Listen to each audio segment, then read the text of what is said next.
Welcome to this new episode of The Context.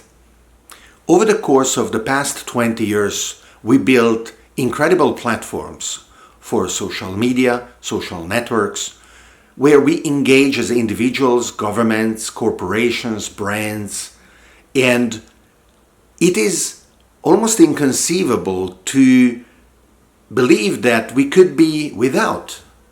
And that whether we are talking about WhatsApp or Facebook or Twitter or the other platforms, there was a world where these were not available to reach out and connect to others. This revolution has been very fast, and it changed the way that we look at our relationships. And we like to criticize and highlight the negatives that these platforms brought us. However, in my opinion, there is a decided paradox in this. Social media eliminated barriers. It allowed the consumers formerly kept far and away to really engage with the producers of products and services, the brands, and this kind of ability to have an open conversation created a higher expectation of engagement, of accountability, of responding very simply to the needs in a very rapid feedback loop. If we look at how online products today evolve, they are very fast in becoming more adept in finding niches, in corresponding to the needs of consumers. And of course, social media has also been able to give expression to millions and tens of millions of different niches where YouTube channels and Instagram accounts and these days TikTok channels give rise to self-expression in people who wouldn't have been able to, on one hand, find an avenue for their ideas and their creativity, and on the other hand, they wouldn't have been able to find other people who were interested in the same things or enjoyed the same kind of expression. This ability to connect people, where today we have over 2 billion people on various kinds of social networks, and thanks to widespread connectivity through low Earth orbit satellite networks that are being launched as we speak, and to the fifth generation mobile networks, hopefully the number is going to grow to the full 8 billion people on the planet soon. Well, this kind of participation is unprecedented. Obviously, it requires new kinds of thinking, new kinds of platforms, but also new behaviors, new rules, new regulations. And I would like to go through a series of examples of how paradoxical we are in our attitude towards social networks, of how often we complain without understanding the reasons of certain features or certain consequences. And without that kind of understanding, being able to move beyond and to improve these social networks so that they better correspond to what we want as a society is impossible. So the examples that I am going to cite are mostly applicable to Facebook, but many of them can be similarly applied to other networks as well. And as I am recording this here in Seoul, South Korea in December 2019, of course these numbers hold, but maybe in a few months will change, and certainly in a few years will change, and maybe even the very platforms that are the protagonists and the leaders of this ongoing revolution are going to be different. So let's start with the first example. On Facebook, currently you can have not more than 5,000 friends. Of course, the definition of what does it even mean to have 5,000 friends rather than 50 or 5 is already a question that we can seriously ask. But many people reach that limit and then they start complaining that they cannot have more. But imagine a world where you can have an unlimited number of connections, regardless of the term that you use to label those connections. What would be the value, what would be the meaning of that unlimited number of direct connections? The density of the network among all the people would tremendously increase, but understanding why somebody is connected to somebody else would become much more difficult. Exactly because there wouldn't necessarily be a reason. Being able to curate, being able to massage, being able to rediscover the meaning of a given connection is what starts from the ceiling, because it imposes you to this kind of reevaluation.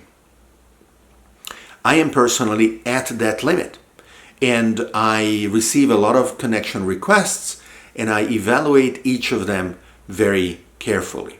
If, for example, you only share links to photos or videos or memes or articles without ever commenting on them, without ever adding any value of your own, illustrating your thought process and why you believe that particular piece of information is worth sharing, then for me, it doesn't make sense to have a direct connection.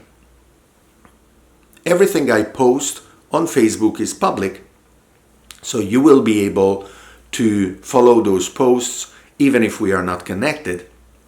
And my own feed is not going to be diminished by the fact that we are not directly connected, exactly because what I care about is the value added by my direct connections through what they write, what they create, giving a context to what they are sharing. Another platform, LinkedIn, is characterized by the presence of certain members who, after their name, write lion. And for a long time, these 4 uppercase letters didn't mean anything to me beyond the animal, but it turns out that it is an acronym for LinkedIn No Open Networking. And these people have a completely opposite understanding of the value of a social network from me, because what they pledge is that they will accept any incoming connection request. So for me that is perfect, because anybody wanting to connect to me who has the name suffixed by lion is a perfect filter for me to deny that request because of how distant our evaluation of the value of the social network is. Now, with the number of connections, very naturally, the number of pieces of information that the network needs to show you increases. Indeed, if the network wants to show you everything, to the point where it becomes humanly impossible to absorb all the pieces of information shared by all the connections chronologically, and whether it is on Facebook or on Twitter more recently, the platforms resort, in order to improve the quality of the experience on the platform, to algorithmic filtering of the news feeds. And here we are also always up in arms and we say, oh, how is it possible that the platform is picking what I should see? I pretend I want to see everything all my connections, friends share every time, all the time. But this request is very naive, because that number, when your connections grow to the limit or close to the limit, is excessive. You wouldn't be able to read, you wouldn't be able to comment, enjoy, absorb all that information. So filtering of any kind is necessary. What is it? Could it be that you only see what anybody posted in the past hour, or what anybody posted within 20 or 100 kilometers from where you are, or any other very elementary filter? Could be. Or it could be something more sophisticated based on your own behavior, where, for example, you are seeing more likely the posts from people with whom you have interacted in the past. Now, every platform makes it possible for you to curate the list. You can select certain contacts, and in Facebook, for example, you can check see first, telling the platform that you care about the posts of that particular individual especially. And you can also manually go and see each account, and on their wall you will see everything they publicly post or share with their direct connections, such as you. And the very act of doing that will update and improve the algorithm in order to tweak what you will see. But once again, to have an unfiltered fire hose, as it is called, of information coming at you all the time is not a solution. Now, the business models of the social network startups are based on advertising. And we are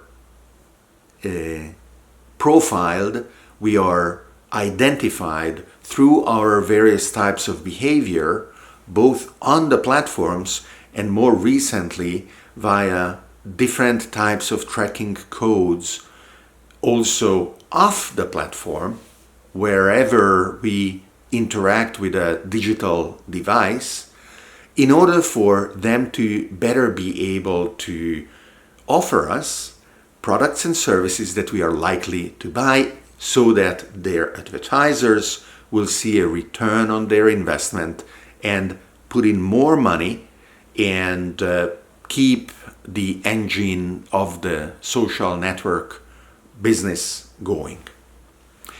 Now, compared to previous types of advertising that were available to corporations, this is infinitely superior.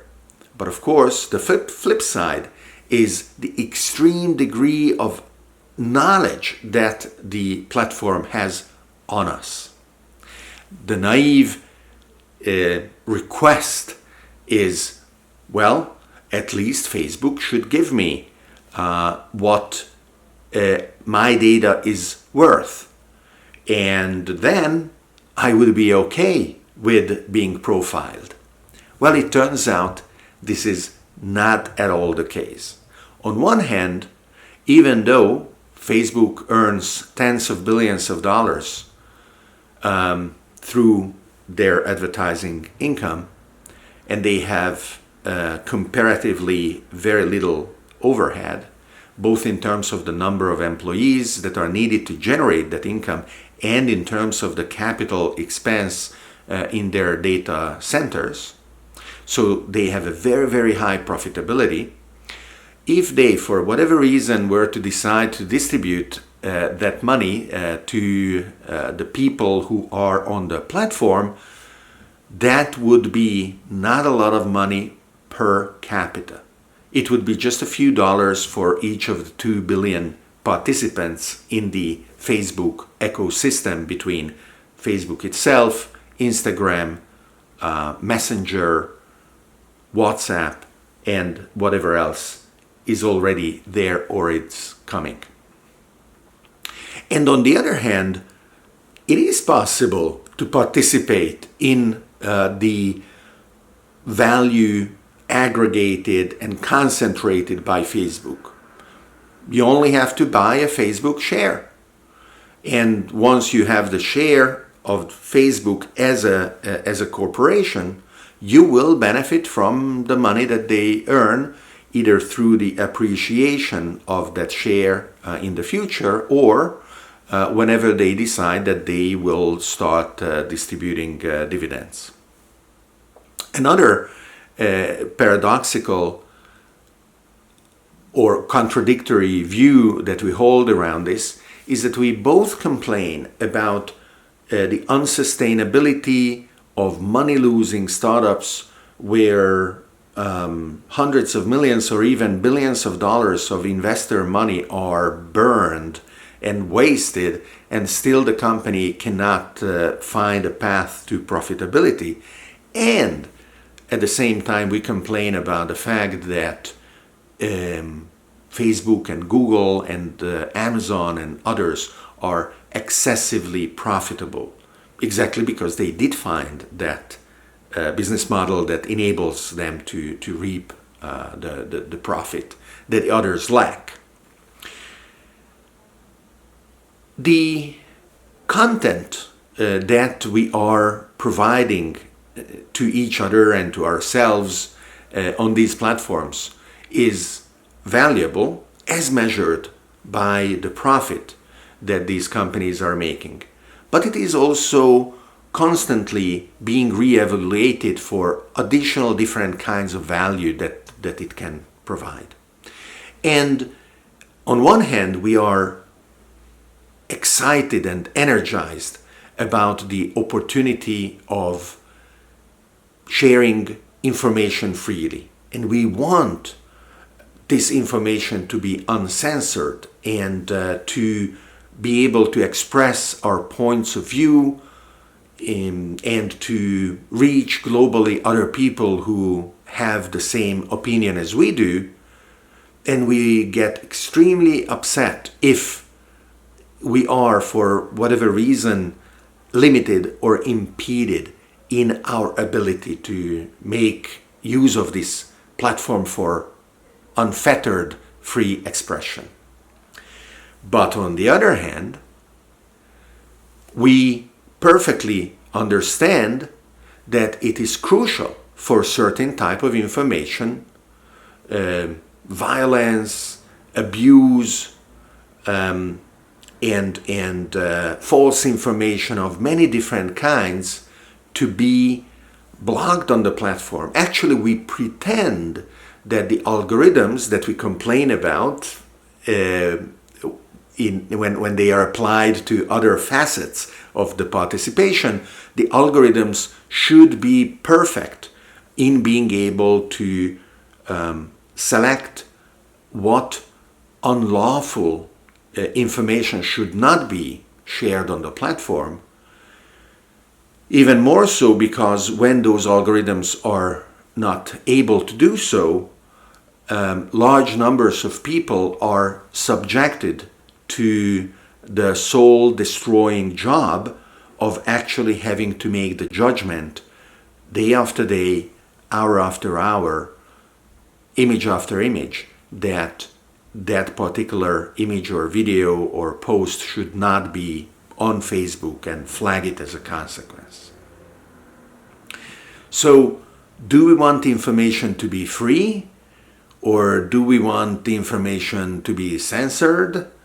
Well, if the information is unlawful because it is depicting violence or inciting hatred, violating laws, obviously it should be censored.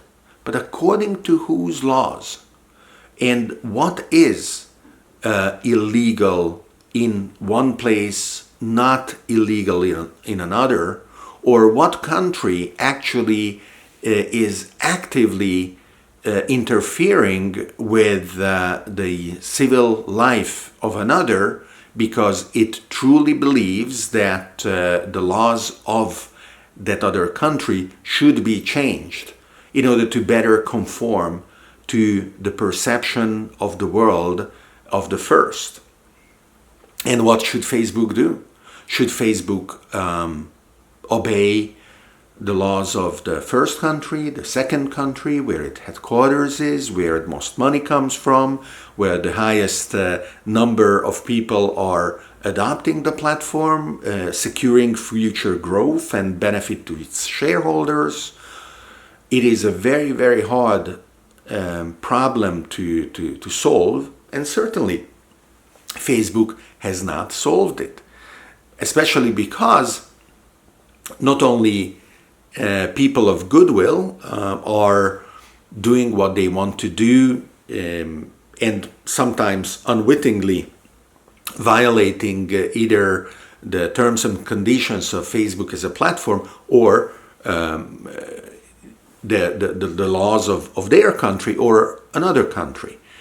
But there are very shrewd operators that are trying to subvert either the civil society of a given group or community, or they want to take advantage of the advertising platform, or they want to boost the political chances of a certain candidate, or undermine the opportunities of another one.